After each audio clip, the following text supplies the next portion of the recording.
Dell i5770 7449 SLV PUS Inspiron 17 5770 laptop. Review deal discount unboxing setup. This is definitely a flagship. My attraction was the size, as I wanted something of a showpiece. This is not for a carry around but rather a den desktop. Some things to consider. Hope you are familiar with Windows 8.1 or 10, because if not you will experience more of learning curve. Good internet as before you start loading your apps. Highly recommend putting on the Windows updates. Initially had to use backup wireless dongle. Disable QCA 9377 first, because Windows maintenance corrected wireless card, QCA 9377, response time driver. You could also Ethernet cable into your router. Good internet is needed for speedy update downloads, very fast processor and boot up. Suggested local Microsoft sign-in, but you still have to register initially. 8 GB memory not really a problem. 3 open internet windows used 40%, I plan to add more memory later. Enjoy. Update.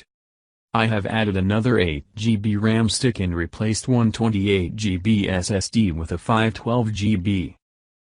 RAM from Crucial and SSD was WD Black SN750 NVE.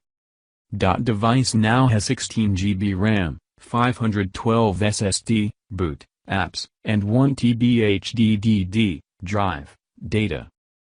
Crystal Disk Benchmark now reports 1800 MB, sequential read, 1600 MB, sequential write. Prior marks with 128 GB SATA, B and M, key chip were 555 MB, and 231 MB, respectively. Suspect this is not a 4-lane path machine, so advertised 3400 sequential read could not be obtained. Probably saved about $400 overall with do-it-yourself. Hardware upgrades were not difficult, had to use recovery USB device to rebuild Windows 10, so really did not populate the 128 GB with expectations of going to 512 GB SSD. Tip. Information on D drive was not touched when reimaged. A 512 GB SSD was done, so it was used to hold area. Overall machine is very fast. I can be on the internet in under 30 seconds from power up. Special discounts on product. Get the discount link in the description box.